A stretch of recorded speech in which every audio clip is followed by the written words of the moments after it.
Hello Audrey, je t'ai invitée pour qu'on parle de comment maximiser ses chances de remporter un appel d'offres. Tu es la personne idéale parce que tu as une XP de plus de 16 ans dans la vente, tu as remporté des AO auprès de grands comptes et aujourd'hui tu accompagnes pas mal de boîtes en tant que consultante sur ce sujet-là.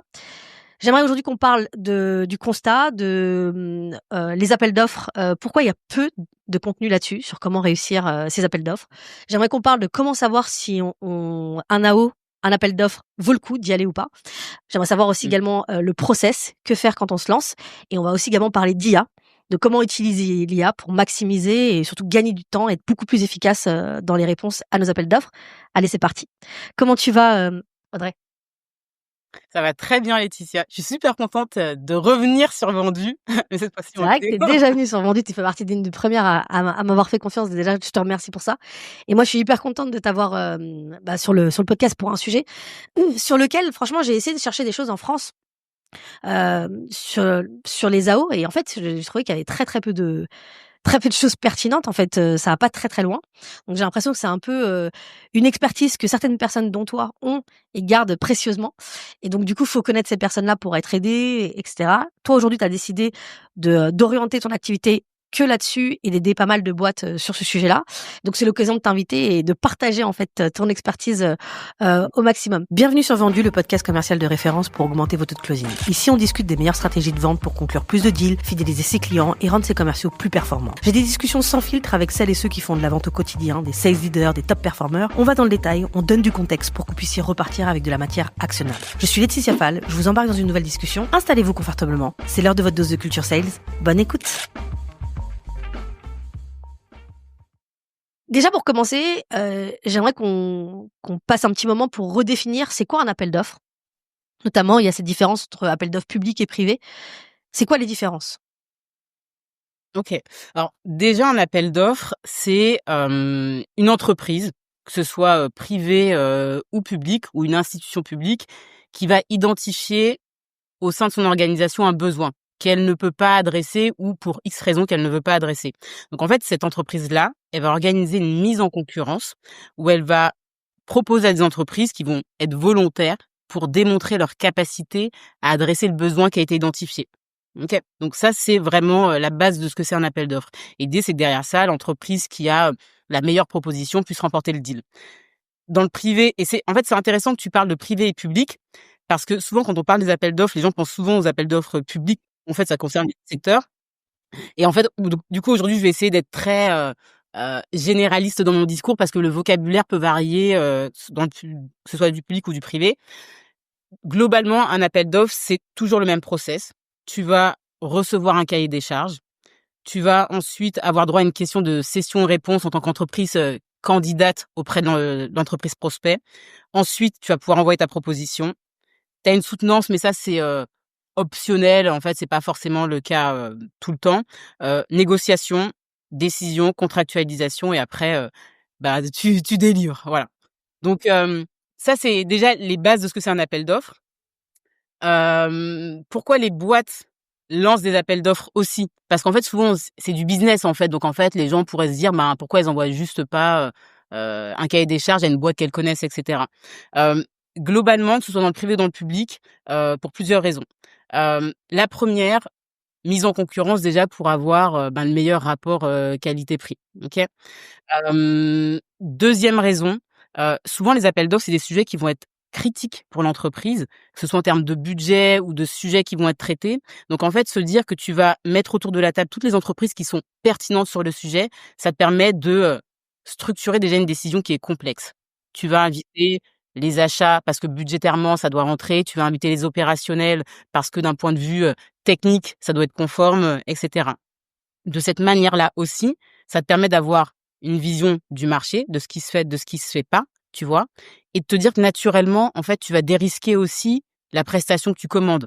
Parce qu'en fait, tu vas lancer ton appel d'offres, les gens vont te donner leurs inputs et ça te permet aussi d'identifier des choses que tu n'aurais pas identifiées et du coup de dire: «OK, là, je suis sûr que j'ai une vision 360 degrés de ce que je veux qu'il se passe, ce qui va se passer et de ce que j'avais pas forcément, envisagé, anticipé». Hyper intéressant et il y a un truc, alors déjà pour moi je trouve que c'est un exercice qui est hyper stressant, en tout cas, tu as dit un Mmh. truc aussi également, moi je trouve qui est, un peu perturbant, c'est que justement en fait, il y a la question tu as parlé de la question budgétaire. On sait pas, en fait, ce que les autres vont proposer et donc on est un peu, c'est un peu, perturbant de se dire: «Bah, en fait, on est plusieurs autour de la table. Qui va proposer quoi et sur quel prix?» et cetera. On en reparlera juste après, mais aussi également quels sont les critères qui vont être importants. Ça, c'est quelque chose qu'on n'aura pas, en fait, que sur un process de vente classique. On peut d'ailleurs, on pose ces questions: «C'est quoi les décisions, c'est quoi les critères qui seront importants?» Là, en fait, on a les critères, on a le besoin de la boîte, mais pas forcément, un critère de, est-ce que la question du budget va être importante? C'est quoi le enfin, je sais pas si j'ai pas toujours vu, moi, en fait, des indications sur le budget. On te dit: «Bah, est-ce que tu peux y répondre? Comment tu y réponds? Et combien ça coûte?» quoi.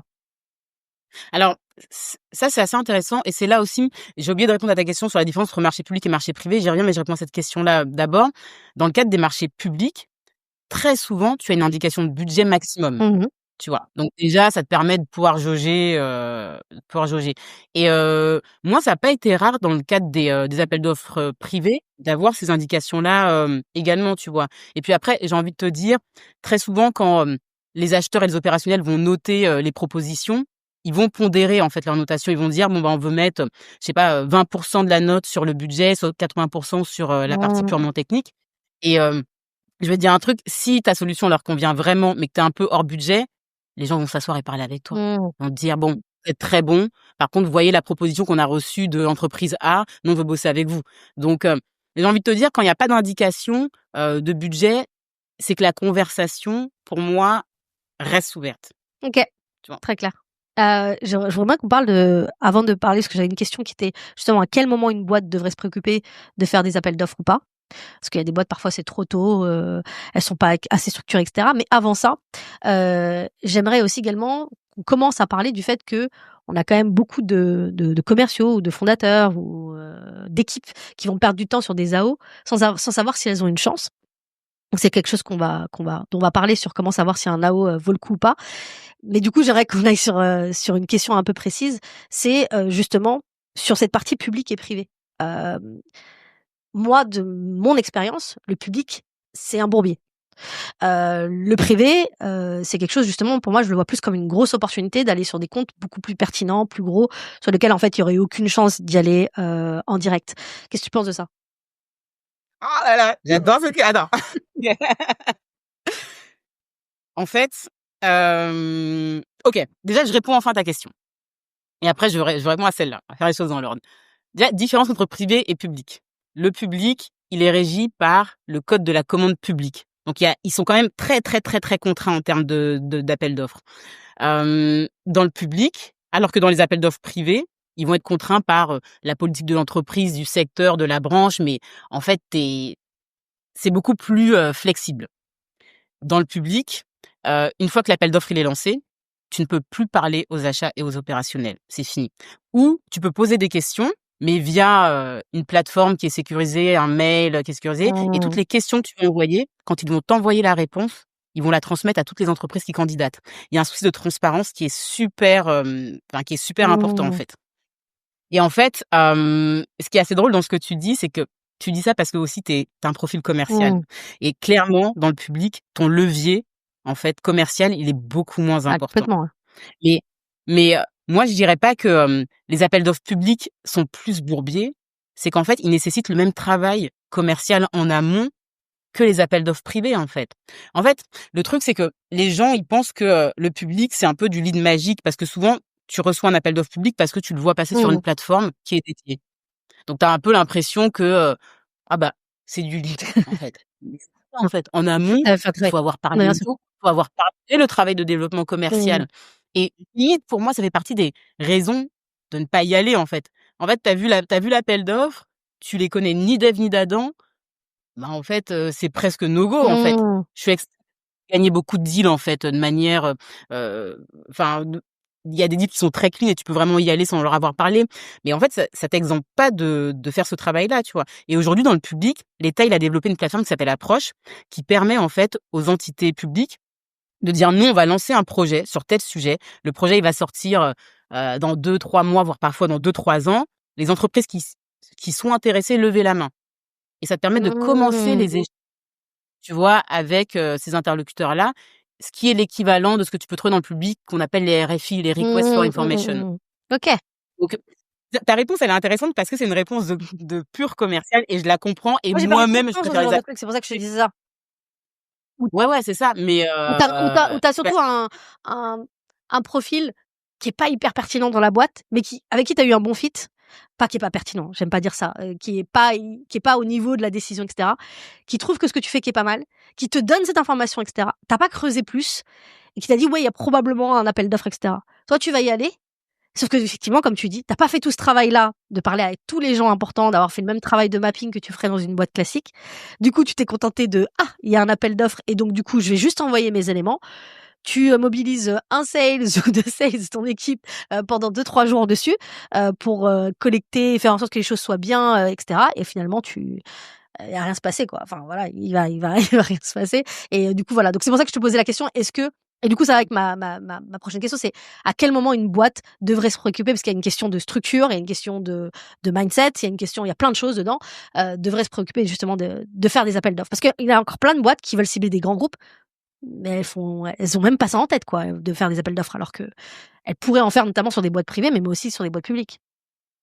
ouais, mais carrément. Alors déjà, aussi pour, prendre en compte la globalité de la vente, il y a des boîtes qui ne font quasiment que des appels d'offres, qui ne peuvent travailler qu'en appels d'offres parce que, je sais pas, elles vendent exclusivement à des mairies, des institutions, donc en fait, c'est leur business. On en parlait, tout à l'heure, mais, je pense que quand tu es un Airbus, un Boeing, en fait, tu ne fais que des appels d'offres. Enfin, voilà. Ça, c'est le premier point.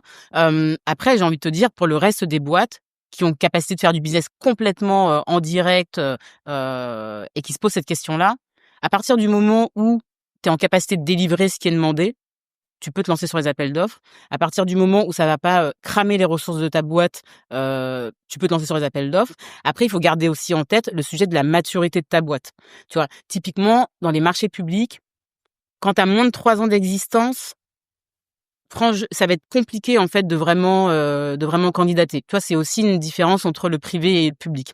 Là, c'est le premier point et ce qu'il faut Tu peux aussi expliquer voir pourquoi? Parce que je sur le crois que marché. tu l'as expliqué, ouais, en off, mais je pense que c'est important que les gens l'aient en tête. Ouais, parce que ce soit marché privé ou marché public, en fait, ils ne doivent pas te mettre non plus en dépendance, économique et ils veulent s'assurer, notamment dans le public, que ta boîte a les reins assez solides pour pouvoir les accompagner, en fait, sur le long terme et que tu vas pas péricliter, en fait, dans 2-3 ans. Parce qu'en plus, souvent dans les marchés publics, tu es sur des contrats de 1 an renouvelables 4 fois et cetera. Donc tu peux rester avec ton client pendant vraiment très longtemps et d'ailleurs, c'est là où c'est intéressant également et aussi dans le privé, quand ils se rendent compte que, ben, ils représentent 50-60 de ton chiffre d'affaires, ils vont te dire: «Là, on va devoir s'asseoir, mais on peut plus, donc en fait, on peut plus continuer à travailler avec vous». Donc en fait, il faut aussi avoir ça en tête, tu vois? Le niveau de maturité de ta boîte. Il y a aussi également, tu as parlé des critères d'éligibilité qui est importante, la dépendance, économique. Il y a aussi également du coup, parce que moi je t'avais donné un exemple, une boîte que j'accompagne, actuellement sur le sales. On fait pratiquement du direct, de l'indirect, mais via des partenaires, pas d'appel d'offres pour l'instant. Mais justement, il y a un appel d'offres qui a été fait et c'est pour ça que je veux sur une grosse industrie dans l'armement. On est dans l'IA prédictive et cetera. Moi, je savais que ça servait à rien d'y aller. Voilà, je ça Quelle raison? bah, déjà parce qu'on est une boîte early stage, donc j'avais pas les éléments précis, de ce que tu disais, mais bon, déjà, faut avoir les reins solides. Même si tu penses que tu as un bon projet, faut avoir les reins solides, te dire que tu vas aller sur une industrie, aussi importante tout de suite, en ayant des use cases, mais pas encore assez solides et cetera. Donc je pense qu'il y avait des gens qui étaient un peu plus avancés que nous. Deuxièmement, bah, du coup, le fondateur a mis tout son temps dessus. Donc en fait, il nous a bloqués, en fait. C'est-à-dire que quand il nous a bloqués, c'est-à-dire que nous, on avait plein d'autres, discussions, on avait besoin de lui ou de ressources et cetera et en fait, tout a été mis sur ça et au final, pour rien, on a perdu, voilà. Donc ça, c'est un peu des situations, on va dire, traumatiques. Désolée d'utiliser ce terme, j'en ai pas d'autres, mais en vrai, c'est quelque chose que je vois assez régulièrement. Donc justement, quand tu reçois un appel d'offres, c'est quoi ton premier réflexe que tu dois avoir? Parce qu'en fait, lui, il a eu, il m'a dit: «Putain, c'est incroyable, on a été, 4 à être sélectionnés et cetera». Et tu as ce côté en fait, un peu, genre, «Waouh, c'est incroyable» et cetera. On le sait tous, parfois tu es dans un appel d'offres juste pour que l'appel d'offres soit fait. Ils ont déjà choisi quelqu'un et toi tu es là, tu es le dindon de la farce. Donc c'est quoi le premier réflexe? Alors, pour rebondir sur ce que tu as dit, ça c'est un cas classique, la petite boîte innovante qui est sélectionnée par le gros Voilà. acteur et souvent son rôle la boîte ne va pas gagner. Mais souvent, son rôle, c'est oui, de justifier qu'il y ait bien une mise en concurrence, mais d'apporter les idées innovantes pour que potentiellement le gros acteur derrière ça puisse les mettre en application. Donc moi, clairement, et donc du coup, c'est ce qu'on appelle faire le lièvre. Donc moi, clairement, quand je reçois un appel d'offres, mon obsession, c'est de savoir si l'appel d'offres est pipé. Comment on fait? Comment on Vraiment. fait pour savoir si Comment on fait? Et ben en fait, il y a plusieurs techniques. Toi, typiquement, tu es une petite boîte, je sais pas, tu fais 500 000 € de chiffre d'affaires, tu reçois un appel d'offres pour 3,5 millions. Il arrive dans ta boîte mail, tu jamais été en contact avec les acheteurs, les opérationnels, mais tu reçois ça. Ben en fait, déjà, l'effort commercial que tu as fourni, si tu as travaillé le compte, c'est logique que tu reçoives cet appel d'offres-là. Si tu n'as jamais travaillé le compte, en fait, tu te lèves pas un matin et tu trouves pas 3,5 millions sous une pierre, tu vois? Mmh. Donc déjà te dire: «OK, au vu de la taille que j'ai, de la grosseur du truc, est-ce que c'est logique, en fait, que je reçoive quelque chose comme ça?» Même si, tu fais de la super com, que tu es visible et cetera, mais il faut déjà te poser une question sur ce sujet-là. Après aussi, dans certains appels d'offres, tu vas avoir des indices qui vont te faire comprendre que, ils travaillent déjà avec des prestataires, voire de la concurrence. Et l'exemple typique, c'est, tu es une boîte de la tech, tu reçois un appel d'offres pour développer une plateforme, je sais pas moi, pour les RH, et tu te rends compte dans l'appel d'offres qu'un audit a été réalisé par la société A, qui se trouve être ta concurrente, et qui se trouve aussi être capable de développer la solution Mmh. technologique. Ben, tu te poses les bonnes questions, Mmh. tu vois? Mmh. Et après, c'est aussi solliciter beaucoup ton écosystème. Moi, il y a quelque chose que je fais systématiquement, c'est que quand j'ai le nom de l'opérationnel et de l'acheteur dans le cahier des charges, je vais regarder un petit peu leur activité sur LinkedIn. Et je te partage une anecdote. Avec un de mes clients, en début d'année, on on identifie un appel d'offres sur les marchés publics et il y a le nom, de l'opérationnel, de la RH dedans. Et ben, je vais regarder un peu sur LinkedIn leur activité. Et c'était drôle parce que l'appel d'offres était vraiment bien écrit. Bien écrit, ça correspondait vraiment à ce que, on faisait, ce qui se faisait sur le marché.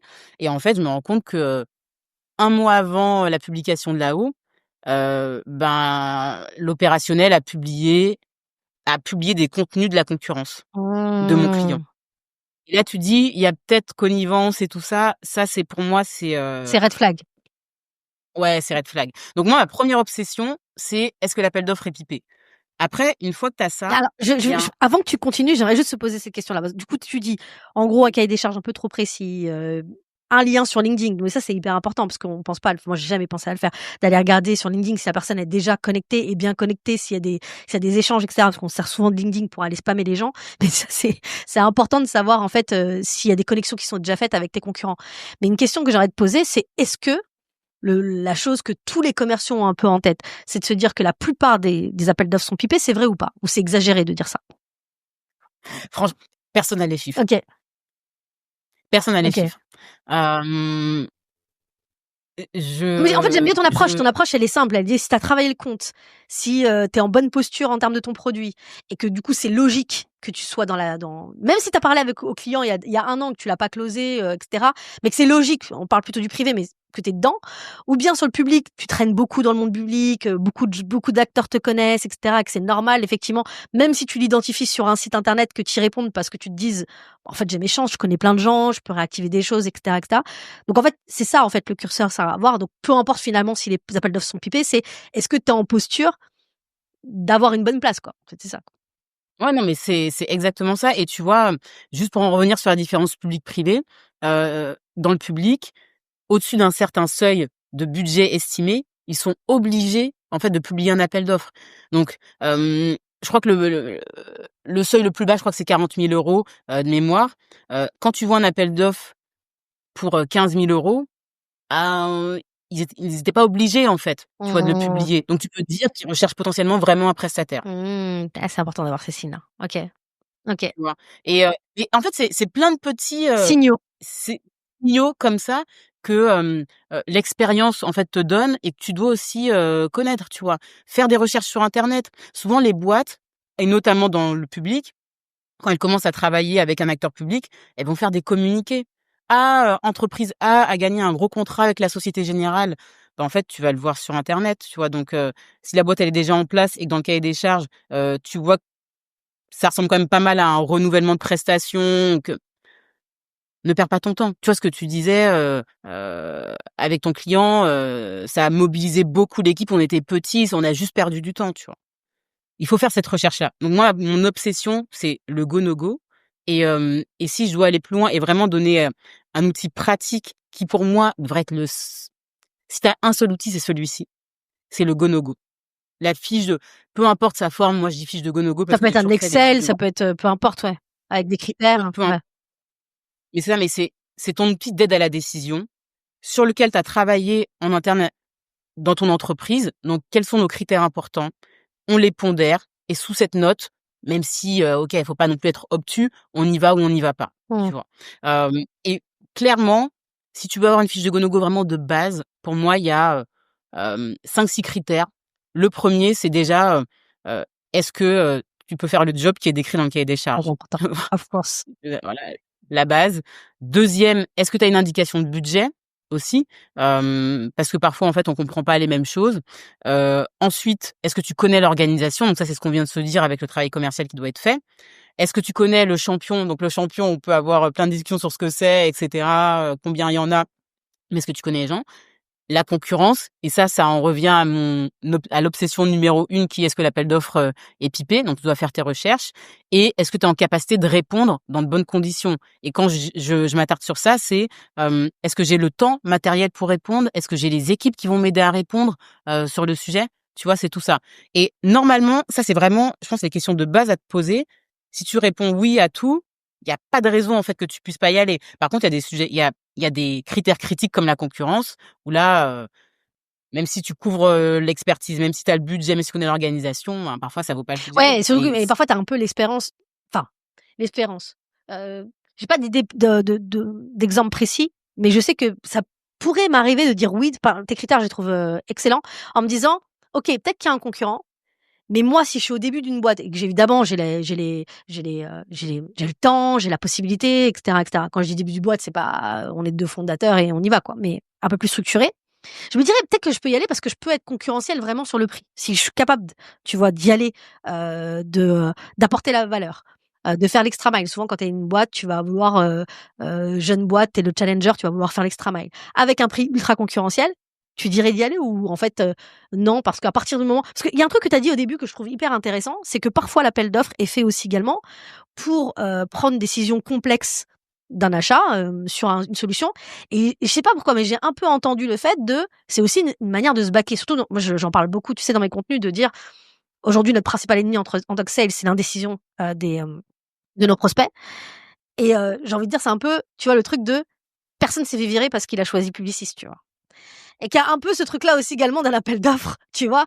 De se dire: «Bah, en fait, j'ai fait l'appel d'offres, j'ai pris le meilleur de l'appel d'offres», et donc est-ce que ça permet aux gens de se dire: «Je peux prendre du risque parce que tout le monde a pris la décision ensemble» ou est-ce que non, en fait, finalement, à 90 de ton expérience, tu vois que les gens choisissent plutôt, hem c'est complexe, ce que sincèrement, je te dis parce qu'en fait, finalement, c'est de la non, mais je vois tout à fait mais en fait, moi, ce que j'entends dans ce que tu me dis, c'est, est-ce que parfois ça vaut le coup de un prendre risque. un Mais oui, c'est risque? parce qu'en fait, de la même manière, dans ces cas-là, tu vois, parfois, il y a des targets. On peut, se raconter des histoires ici en disant que on est tous à suivre nos tiering, tier 1, tier 2, tier 3. Non, il y a des fois, on va chercher un deal un peu à côté. Il colle pas tout à fait au coup et ça marche et parfois c'est un deal qui soit donne des opportunités hyper importantes. En tout cas, on a tous eu des expériences comme ça en tout cas, vu ton année d'expérience, 16 ans d'expérience, je pense que tu as déjà eu des expériences comme ça, où parfois tu as pas écouté ton directeur commercial et tu as bien fait, tu vois? Donc c'est un peu pareil que j'ai envie de dire dans un appel d'offres, tu vois? Il y a des moments où c'est bien je trouve que c'est trop bien d'utiliser des critères, mais il y a des moments: «Ah celui-ci j'aimerais bien y aller», tu vois? Et ben, moi, c'est pour ça que j'ai ma liste de critères dans mon go no go, mais je me mets toujours un petit truc joker. OK? Un petit, critère joker. Est-ce que, c'est peut-être important pour ma boîte de commencer à être visible sur le sujet et cetera. Même si Mmh. j'ai des idées très, très, très arrêtées aussi sur les mauvaises réponses, les mauvaises raisons pour lesquelles il faut se positionner sur les appels d'offres. J'ai mon critère joker. Après, c'est très, très personnel, tu vois? Hem, Si tu peux prendre le risque, pour moi, c'est que tu dois avoir au moins un ou 2 signaux de la part des opérationnels, des achats, que ça vaut le coup de Mmh, prendre OK, le risque. très clair. Parce que sinon c'est trop, tu vois? C'est trop le commercial qui essaie de se convaincre Non, mais c'est que, très clair. tu Très, vois? très bien. Tu vois? Très bonne réponse. Excellente réponse. Franchement, faut vraiment s'auto-challen mais je tu le dis, mais je le sais parce que moi je l'ai fait Mmh. aussi plusieurs fois. «Non mais c'est sûr, on est trop fort, on est bien mieux qu'eux, En on est plus, à bien un moins prix moins cher». cher et cetera, c'est no brainer, tu vois? Tu as le côté c'est no brainer, tu vois? Genre, les gars, tu vois? Mais Ouais, mais le problème, c'est que souvent, on voit que notre partie de vérité, mais tu vois pas que, ah oui, mais d'un autre côté, eux, ils sont avec cette grosse boîte généraliste, oui, a priori, ils sont chers, mais comme ça fait très longtemps qu'ils bossent mmh, avec eux, ils ont des prix négociés, ils les connaissent bien, ils sont prêts, à s'allonger, sur les prix sur cette prestation-là et cetera. Il y a plein de choses qu'on voit mmh, pas, en mmh. fait, commercialement. Donc pour moi, si tu as pas, vraiment, les signaux verts Ouais, il faut pas y aller. ou si tu prends le risque, il doit vraiment te prendre très peu de temps, très peu d'énergie, tu Très vois? clair. Bon, moi, vous l'avez entendu, l'audience, ne cédez pas à l'espoir. Donc, non, c'est très, très bonne, très clair pour moi. Du coup, tu as déjà répondu au fait que j'avais, pour moi, pour les agences, parce qu'il y a beaucoup d'agences ou de comme encore une fois des structures très innovantes, des boîtes de la tech, surtout dans l'IA là actuellement, donc du coup, tu as répondu sur est-ce que ça vaut vraiment le coup et cetera. L'idée, c'est de revenir un peu à ces critères-là. Hem, Ensuite, tu as la partie, j'aimerais qu'on rentre un peu plus dans le détail de OK, bah, qu'est-ce qu'on fait quand on se lance? On a les critères, c'est good, on décide d'y aller. C'est quoi les étapes concrètes, en fait? Quand on Ouais. ça, c'est quelque chose de très Alors obscur, hein. ouais, c'est quelque chose de très obscur, d'autant plus que la réalité, c'est que Ça se passe jamais de la même manière, non? ouais et puis très ra oui, alors déjà, les appels d'offres, pour moi, c'est comme de l'événementiel, on te demandera jamais exactement la même chose, mais c'est que se lancer, ça peut revêtir des réalités différentes. Se lancer, ça peut être, je faisais pas du tout d'appel d'offres et là, j'en reçois un, donc comment je fais pour me mettre en ordre de bataille? Et ça peut être une décision, consciente de: «On est une petite boîte, maintenant on est solide, on peut s'attaquer au marché public», donc on décide de se lancer. L'urgence, elle est pas la même, donc du coup, l'approche ne sera pas la même. Quand tu décides de te lancer parce que, tu es dans ton quotidien et que tu as reçu un appel d'offres et que ça coche toutes les bonnes cases, selon la grille que là je viens de donner, bah, en fait, c'est assez simple. Tu vas dire: «OK, c'est quoi?» déjà, qui va valider la réponse? Alors très généralement, en général, ça sera le commercial, qui lead la réponse? Quel est le planning aussi à tenir? De qui j'aurais besoin dans le cadre de cette réponse, parce que tu dois toujours mobiliser Ouais. des gens en interne, c'est très rare que tu aies à y aller tout Mmh. seul et ça, c'est encore un autre sujet sur les compétences à mobiliser dans le cadre des appels d'offres et ensuite, quel est le processus que je vais suivre en interne et où sont les contenus? Voilà. C'est aussi simple que ça en réalité, Mmh. tu vois?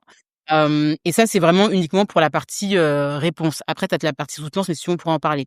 Après, quand tu es une petite boîte mature et que tu décides, je sais pas, de te lancer sur les marchés publics, ce qu'on se disait, l'approche, elle va pas être la même parce que tu auras plus de temps, tu vois? Et pour moi, pour qu'une organisation fonctionne bien en termes d'appel d'offres, il faut qu'elle adresse, quelques sujets, notamment rôles et responsabilités. Qui fait quoi et quels sont les rôles et qui s'en charge? OK? Ensuite, quel est le process qu'on va mettre en place? OK, quand on reçoit un appel d'offres, on met en place le go no go. Le go no go, il faut qu'il soit fini quand? On rend la propale quand? Par rapport à la date de réponse qui est imposée par le prospect et cetera.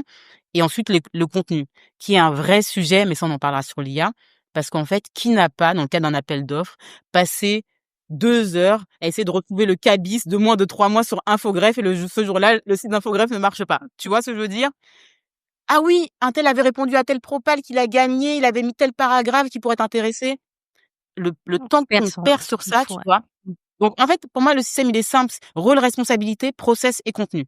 Quand tu as le temps de te structurer sur ça, tu te poses, tu fais ce travail-là et bien évidemment, au fur et à mesure de tes réponses, tu vas t'améliorer, tu vas optimiser et ce système-là, tu vas, ben, tu vas le potentialiser, en fait. Mmh. Très, très clair et donc du coup, en fait, donc ça sur cette partie-là, donc déjà, en fait, c'est un peu la partie, structuration avant de démarrer, tous les éléments et sur les étapes, en fait, je sais qu'on avait parlé de la partie, OK, bah, on a go, no go. Ensuite, on lit, on décrypte, on chiffre. Il y a la partie soutenance. Est-ce que tu peux donner un petit peu des éléments et notamment je sais que tu as des anecdotes là-dessus pour, en fait, mettre un peu en garde, bah, l'audience ou les gens qui seraient intéressés pour se lancer ou qui font carrément des appels d'offres et qui ont des difficultés? Ouais, hem, est-ce que tu veux qu'on reprenne toutes les Moi, j'aimerais étapes bien qu'on reprenne et les étapes. Tu sais, moi, tu me connais, en fait, sur le côté actionnable, derrière les personnes, ouais, il y a pas de souci. Il y a pas de souci. Donc j'ai assez détaillé sur la partie go no go. C'est bon, on se lance, on a un appel d'offres. pour moi, ce qui est super important, c'est le rétro-planning. À partir du moment où tu rentres dans, la partie purement réponse, tu vas rédiger, ta propale et c'est encore une fois de se dire: «OK, on doit rendre la réponse le 10». Ne rends jamais ta réponse le 10. Il y a toujours des choses qui vont arriver, donc dans ton rétro-planning, tu mets que tu la rends, 2 jours avant. Inutile de la rendre également trop tôt parce que tu peux avoir de nouveaux inputs de la part du prospect. Et à partir du moment où tu as calé ça, c'est, te mettre des dates où tu vas faire tes V1, V2, V3. Tu vas les soumettre aux gens qui sont censés répondre avec toi à la proposition. Et tu vas te prévoir également, à un moment, des slots. Si tu sais qu'il y a une soutenance qui est prévue et que tu seras convié à la soutenance, ça tu peux le savoir avant la remise ou après la remise, tu te prévois également des slots pour répéter pour ta soutenance, tu vois? Donc c'est très simple. C'est encore une fois, tu as tes rôles, tes responsabilités, tu as ton planning, qui fait quoi et on s'organise des temps pour corriger en fait tout ça et s'aligner. Donc une fois que ça c'est fait, que tu as envoyé ta propale à ton prospect il va te dire: «OK, on vous reçoit, dans le cadre de la soutenance». La soutenance, purée, la soutenance, mais ça peut être tellement piégeux, Et mais la soutenance, généralement, il y a qui dans ces soutenances? OK, il y a Il peut plusieurs y avoir sujets. les il peut y avoir les Alors achats, il peut y avoir plein de gens dans ces soutenances. déjà il faut essayer de se rappeler à quoi sert une soutenance.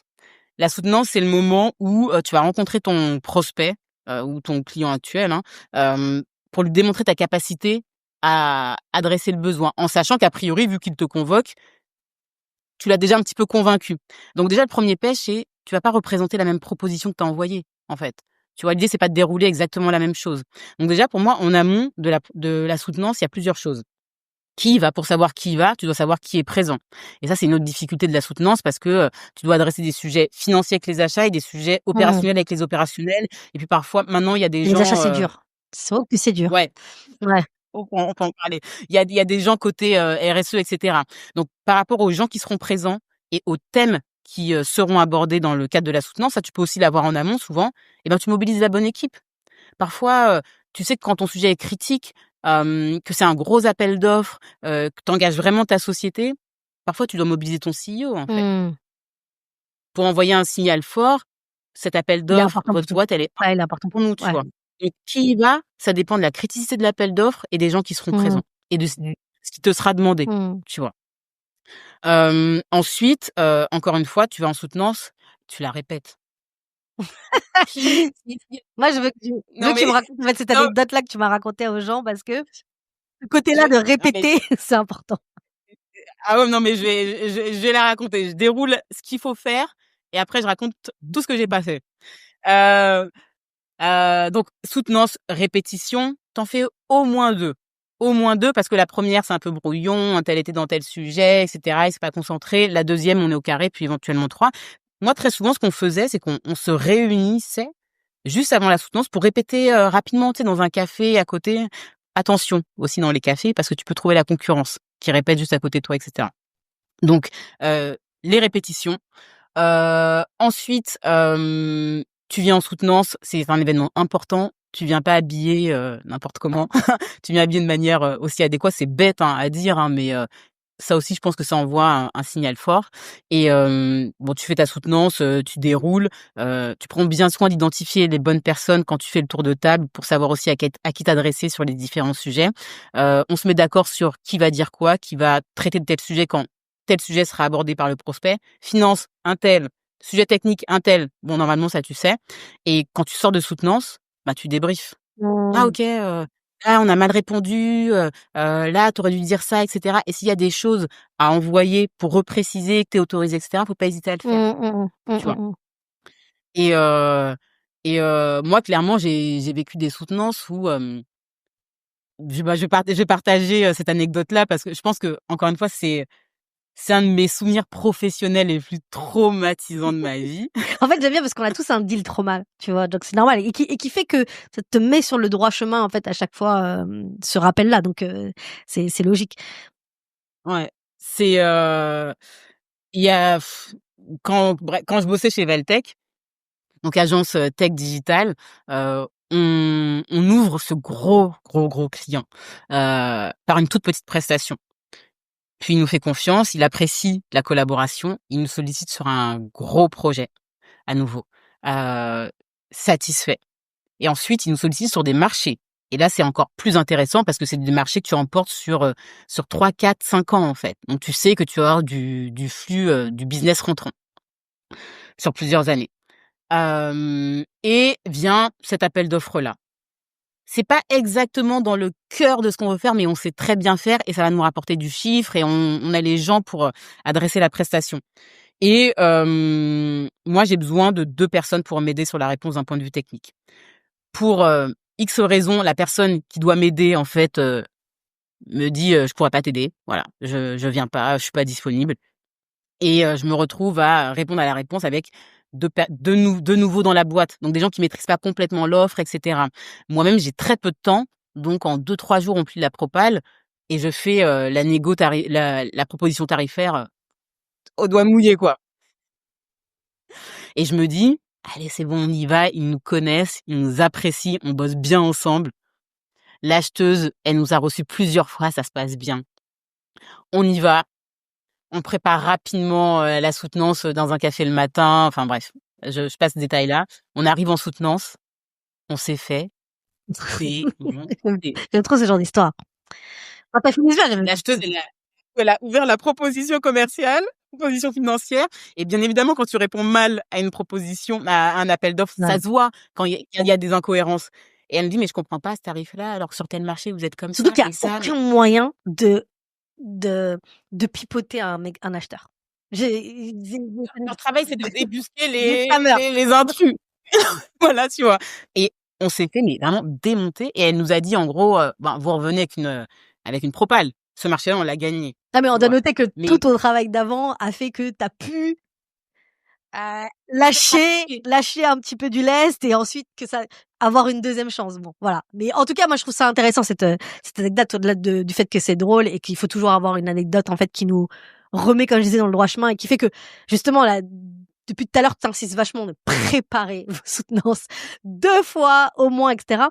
Voilà, ça t'a permis d'avoir ce truc-là et de se dire en fait, là, ce que tu racontes, c'est un peu comme quand on est en direct. Quand on est en direct, on a un peu parfois cette confiance-là, on se dit: «Bon, je vais préparer ce rendez-vous, je fais un deuxième, troisième ou une rendez-vous de négo, allez vas-y j'y vais quoi». Tu vois? C'est pas grave, tu vois? Et là, en fait, tu le regrettes amèrement et en fait, ça me fait penser en fait ce que tu disais, c'est que moi j'ai vécu alors ça fait très longtemps que j'ai pas fait d'appel d'offres, mais j'ai vécu une expérience avec un client pareil qu'on connaissait très bien et qui nous a mis dans un appel d'offres, où j'ai vécu la situation et c'est pas moi qui étais en direct, c'était une de mes sales, où en fait on a failli être déclassés alors qu'on avait une super position par manque de préparation. Et là, en fait, quand tu m'en as parlé, je me suis dit: «Mais en fait, j'ai la commerciale en tête où en fait, je la vois me revenir et me dire: "En fait, c'est super mal passé. On s'est, en fait, ils nous ont dit que c'était pas du tout fallait qu'on revienne avec une autre proposition", et cetera.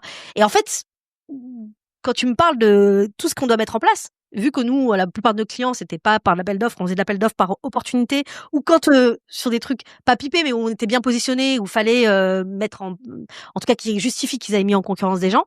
Donc on n'avait pas mis en place une stratégie, c'était pas au cœur de notre stratégie. Et donc je me souviens, finalement, on avait gardé notre client, mais qu'on a failli perdre un client, en fait, parce qu'en fait, c'était pas du tout prêt. Donc en fait, quand tu me le dis, je me dis: «Mais c'est vrai». C'est-à-dire que quand tu arrives aussi également, j'en parle parce que tu sais qu'il y a des gens qui sont trop en confiance, parce que, bah, tu as déjà fait des choses avec le client, on te connaît et cetera. Non, en fait, c'est un autre deal. Ça, moi, c'est resté gravé, hein et la prep, elle est à tous les niveaux. Tu dois en fait, je trouve que l'appel d'offres, il mobilise tellement de ressources au sein des boîtes que tu peux pas te permettre, en fait, de dire: «On On fait des verra», claquettes, quoi, tu ouais. vois? Tu dois analyser à chaque étape est-ce que ça vaut le coup? Parce que tu as franchement, si on devait relever les compteurs, ça, c'est des choses que j'ai jamais fait et cetera, mais relever les compteurs sur le temps qui a été passé sur les appels d'offres et mettre face à ça du chiffre d'affaires, le revenu, engendré, je pense qu'on rigolerait moins et on se poserait plus pour, se dire: «OK, rôle, responsabilité, process, contenu», pour mettre les choses beaucoup plus Hyper carrées. intéressant et justement, ça me fait penser à une question que, bon là, dans les boîtes dans lesquelles tu bossais, il y avait quand même, j'ai l'impression des gens il y a une équipe dédiée un peu à ces sujets-là et cetera. C'est pas toujours le cas dans les boîtes. Quand c'est pas le cas alors, quand c'est le cas, on sait c'est quoi le job des gens, c'est de répondre, aux appels d'offres. Quand c'est pas le cas, à ton avis, qui doit se mobiliser? Parce que justement, tu vois, quand tu es directeur commercial d'une boîte, je sais pas de 10, 20, 30 personnes et cetera et que tu as 2-3 sales qui viennent te voir, faire: «Ah, il y a un appel d'offres». C'est du vécu. Et donc du coup, tu dis: «Ouais, non, faut que tu m'aides» et tu peux pas déprioriser tout ce que tu es en train de faire et cetera, surtout quand c'est pas forcément dans ta stratégie. Ça peut être une stratégie, mais c'est pas ton canal principal. Tu conseillerais quoi là-dessus? Alors déjà, il y a plusieurs choses à savoir. Déjà, tu perdras jamais de temps pour moi sur les appels d'offres parce que, tu vas apprendre beaucoup, tu vas te positionner sur les deals plus importants et cetera, ça vaut le coup. Hem, le truc, c'est que souvent les appels d'offres quand ils arrivent, c'est du business donc on balance aux commerciaux et encore une fois, ça me paraît logique, il y a pas de souci. Mais répondre à un appel d'offres ne mobilise pas que la compétence commerciale, tu vois?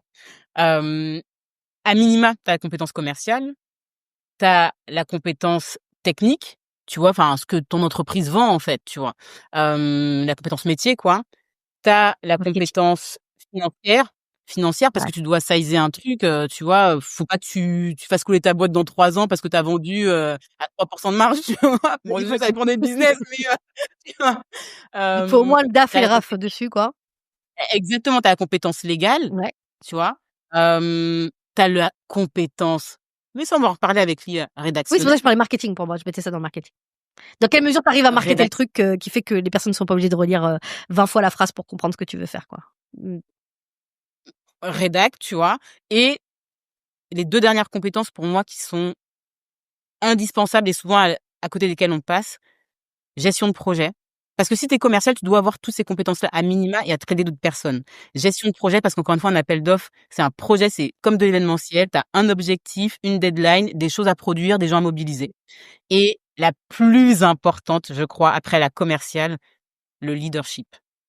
Parce qu'en fait, tu peux pas répondre encore une fois à un appel d'offres seul. Donc si, tu n'arrives pas à mobiliser les gens, donner envie aux gens de t'aider dans la boîte, ça va être compliqué. Donc ça, c'est un sujet et pour que les gens aussi t'aident et là, c'est le rôle pour moi de la direction, il doit y avoir des consignes qui émanent de la direction pour dire: «Quand il y a un appel d'offres critique qui tombe, quand un sales te mobilise sur tel sujet, tu dois l'aider». Tu vois? Parce que sinon, on le sait tous très bien, c'est ce que tu disais, tu as un sales qui arrive: «Ah, j'ai un appel d'offres», ça télescope l'agenda de tout le monde, en fait. Tu vois? Et ton responsable financier, en fait, il a pas le temps, au moment de la clôture, de s'asseoir, 2 heures avec toi, pour s'assurer que, tes chiffres sont pas déconnants ou autres, tu vois? Donc pour moi, c'est tous ces sujets-là, quand tu as un appel d'offres qui tombe, bah, en fait, tu dois soit ton commercial peut le gérer, tout seul, mais en gé c'est rare que tu puisses vraiment gérer tout seul. Au moins un binôme. Un binôme peut faire l'affaire. Si tu as les compétences que j'ai citées, plus, la compétence, métier technique, tu peux t'en sortir. Donc à minima, pour moi, c'est ça. En fait, là, de plus on avance, plus je me rends compte que, c'est beaucoup, beaucoup de process. J'aimerais j'aimerais qu'on parle de 2 sujets, donc du coup, il va falloir que je sois très, très straight to the point dans mes questions parce que je pense que les 2 sont importantes. La première, on va prendre un peu moins de temps, mais je pense qu'elle est importante, c'est comment tu gères, en fait, les appels d'offres dans ton pipeline. Ça compte comment dans les projections? Encore une fois, l'exemple, OK, on a décidé d'y aller, on a l'appel d'offres. Parfois, c'est sur des gros montants, tu vois? Mmh. Et en fait, ça parfois, ça dépend de ton panier moyen, mais parfois ça peut faire une énorme différence, en fait, sur ton atterrissage à la fin de l'année. Moi, je sais que ce genre de truc, dans ma tête, psychologiquement, je les enlevais. Ça n'existe pas pour moi. Ça tombe, c'est tant mieux, mais ma projection de l'année, sur comment je dois réussir à partir du moment où l'appel d'offres n'est pas dans ma stratégie, encore une fois, hein, je précise pour l'audience, je les mettais de côté. Bon, évidemment, si c'est votre stratégie, bon, voilà. Mais comment tu fais, en fait, dans ce cadre-là? Tu Alors, pour moi, ça dépend, en effet, comme tu as dit, de ton business, tu vois? Parce qu'en fait, il y a des boîtes, encore une fois, qui ne dépendent que de ça. Donc, en fait, elles, les projections, elles vont les faire très simplement. On a que des appels d'offres, on a potentiellement, je sais pas, 2 000 000 dans le pipe. Au bout d'un moment, tu as fait que ça, tu connais un peu tes win rates. Donc Donc, en fait, bah, ça, c'est très important. Donc ça veut dire que quand tu fais de l'appel d'offres, totalement en plus, c'est vrai, hein, les agences, il y a beaucoup d'agences qui fonctionnent comme ça, en tout cas des agences un peu high level et qui fonctionnent qu'avec des appels d'offres. Il y a vraiment une vraie possibilité d'avoir un taux de closing, tu vois, fixe, sur les appels d'offres. Tu es capable toi aujourd'hui, par exemple, de dire, j'imagine que oui, mais tu es capable en fait aujourd'hui de manière très précise de dire: «Bah, cette boîte, elle fonctionne qu'avec des appels d'offres. Historiquement, sur les 2 dernières années, on a fait, voilà le nombre de closing qu'on a sur ce type de quand il y a ces critères-là qui sont alignés». Donc encore une fois, le process est hyper important et de dire: «Bon, bah, voilà, en gros, on a 45 de taux de closing sur nos appels d'offres, donc on a 2 millions, on sait qu'on va faire 45 de 2 millions, quoi». J'en sais rien. pas exactement co pas exactement comme ça, pardon. Hem, c'est pas exactement comme ça, c'est de se dire, hem, tu fonctionnes que comme ça. Tu as, je sais pas, 2 000 000 en appels d'offres dans le pipe et excuse-moi et hem et globalement, tu as un peu les dates de closing de tes AO, tu vois? Tu sais quand tu vas avoir plus ou moins tes réponses et l'expérience te dira et aussi ta relation commerciale et tout ça, les chances que tu peux avoir de le closer. Donc en fait, les gens qui ne font que ça, ils sont obligés de leur forecast enfin, ils sont obligés d'adapter leur forecast à ça, tu vois? Après le cas que toi tu décris, il est différent et si je suis une boîte qui ne fait pas que ça, qui fait, je sais pas, 20 de son chiffre d'affaires, 10 en appel d'offres et que je me dis: «Les appels d'offres, c'est pas encore une réalité pour moi», encore une fois, tu as quand même de l'information, tu vois? Quand tu réponds à un appel d'offres, on te dit: «Bah, la date de démarrage, c'est à tel moment, la date de fin, c'est à tel moment», j'en sais rien et en début de prestation, nous, on vous verse 30 au milieu de prestation 40 et ensuite, 30 donc tu as une idée de, quand tu pourras facturer et ou voire encaisser, tu vois? Et donc tu peux, pour moi, forecaster. Mais moi aussi, je suis un peu de l'équipe, tant que c'est pas gagné, en fait, Tu projettes pas, si c'est pas ta structure, principale d'acquisition, quoi. ouais, ou tu le pondères vraiment très faiblement, Mmh. tu vois? Mais encore une fois, ça dépend aussi comment tu avances, en fait, dans l'appel d'offres. Moi, si, j'ai été sollicitée par une boîte que j'ai bien travaillé dans le privé, que c'est, un projet tech, on va vendre, je sais pas, 150 K, que ça se fait, sur l'année, début et fin. Moi, j'ai aucun souci à le mettre dans le forecast, tu vois? Après, il y a un sujet, est-ce que si on parle du signer, de l'encaisser et cetera, mais tout ça, c'est des informations que tu peux avoir, en fait, OK, en amont. très clair. Toujours une quick question avant de passer à l'IA. Souvent, bah, en fait, on a des deals, qui sont perdus avec les AO, on sait rien, quoi. Ça peut arriver qu'on se non, mais on sait rien, on sait pas pourquoi on a vraiment perdu, il y a pas de négociation en direct donc bah, c'est plié, c'est plié, en fait et pourtant, moi, j'aime bien le dire, c'est que le feedback, pour n'importe quel deal perdu, il est important pour justement, améliorer, progresser. Hem, Est-ce que aussi également tu peux contacter encore les personnes, surtout quand c'est du privé évidemment? Comment tu gères ça en fait, cette partie de deal perdu? Mais mais mais toujours, mais ça, c'est ma deuxième obsession, l'analyse, tu vois? Hem, En fait, quand tu perds un deal, déjà dans les marchés publics, quand tu perds un deal, tu es notifié et on te donne ta note et parfois on te donne ta note assortie de commentaires plus ou moins détaillés. Si les commentaires te suffisent pas, tu peux en général contacter l'acheteur et lui solliciter un point ou la grille de notation et très souvent, ils vont t'envoyer, déjà, ils te donnent le nom de la personne qui a gagné, de l'entreprise qui a gagné. Donc tu vas voir l'entreprise qui a gagné, puis tu vas voir le comparatif, toi, qui a perdu. Mmh. OK.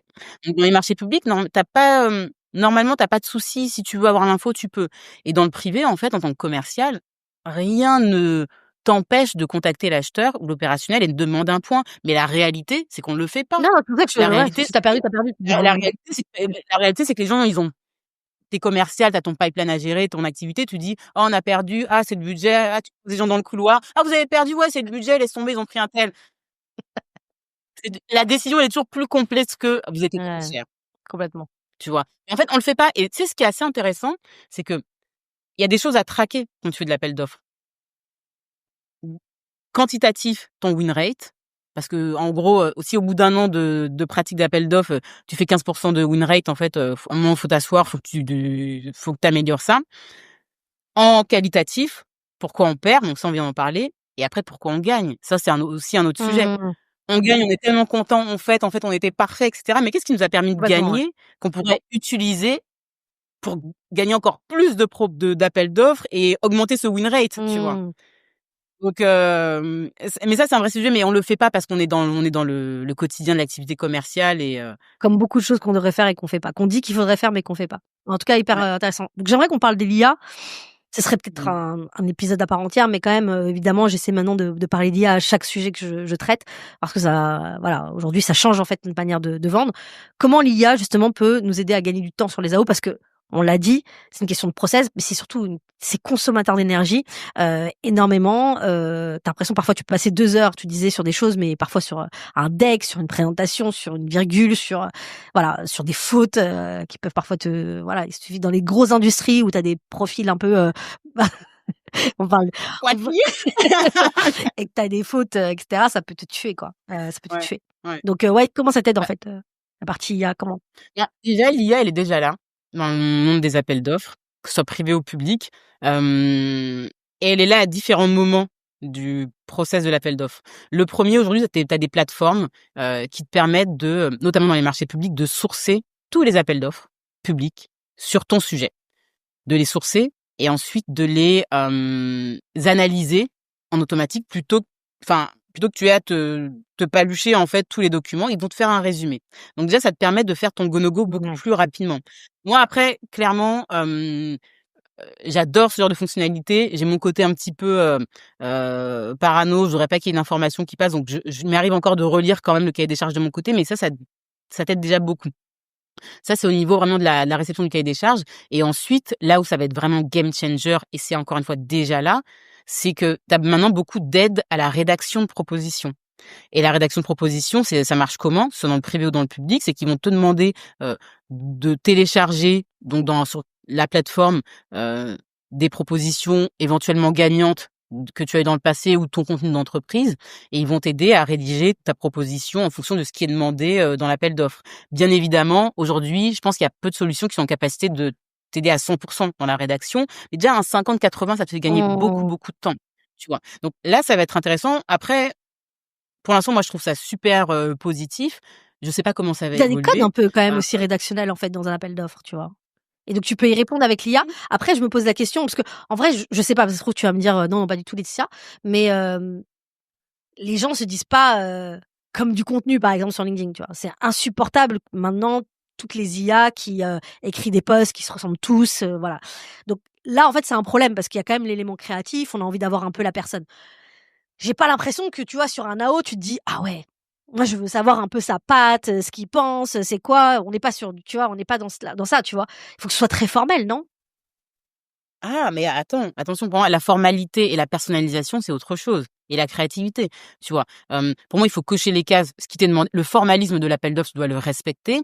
Après, c'est super important de pouvoir mettre ta patte, ta créativité, enfin, te différencier, en fait, parce que tout le monde va respecter le cadre. Donc à quel moment toi, tu te différencies de la concurrence? Ça, c'est super Mmh, important. OK.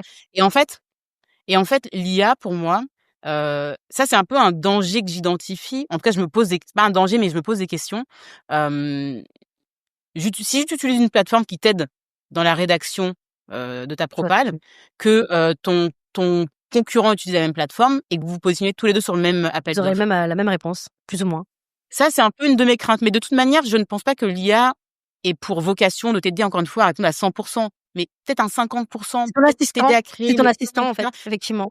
voilà, ça te fait gagner du temps. Donc rien que pour ça, en fait, je trouve que c'est intéressant, c'est positif. Après, on verra dans les années à venir. Tu vois, moi, j'en parlais avec une amie, qui fait ça depuis très, très longtemps, qui fait ça depuis une trentaine d'années, et elle me disait à l'époque, elle me dit: Quand on recevait un appel d'offres, on se demandait: «Est-ce qu'on maintenant on l'écrit à la main ou est-ce qu'on le tape?» Bah, ouais, à l'époque où en fait Mmh la mh. tech est un peu rentrée, dans nos vies, tu vois?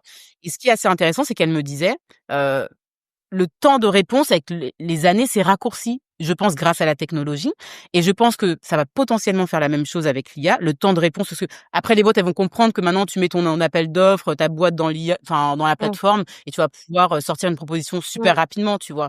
Et là où c'est intéressant pour nous, en tant que profils commerciaux, c'est que ça va nous obliger à sortir de, la démarche que pour moi beaucoup de boîtes ont, très propale, candidature, tu envoies ta petite proposition, tu attends qu'on te donne ta note et cetera, et ça va t'obliger à recentrer ton effort sur le développement commercial, aller parler aux gens en amont.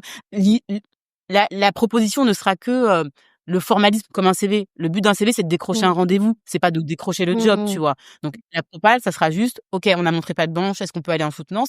Et je trouve que ça va resserrer dans le process d'un AO la partie purement proposition, et ça va te permettre de dire: «OK, je vais plus bosser mon compte, je vais parler aux gens, je vais faire du lobbying. En soutenance, je vais m'assurer d'être bon» et cetera. C'est là où ça va être intéressant. Super, c'est une super bonne manière de conclure. En fait, j'ai appris plein de trucs Audrey, donc vraiment je te remercie. C'était vraiment très cool. Mmh. Où on peut te retrouver en fait, sur les réseaux ou autres pour en apprendre plus, sur les appels d'offres, et puis tout simplement si on veut te contacter sur ce sujet-là? Ben, vous pouvez me retrouver sur, LinkedIn, et vous pouvez taper, thepitchoffice.com, parce que The Pitch Office, c'est un accompagnement que j'ai créé sur le sujet, pour les boîtes qui veulent se lancer dans les appels d'offres, ou celles qui veulent s'améliorer, que ce soit des appels d'offres privés ou des marchés publics. Eh ben écoute, merci beaucoup. Je mettrai le lien dans la description. Merci Audrey. Ciao et plein de réussite dans tes AO.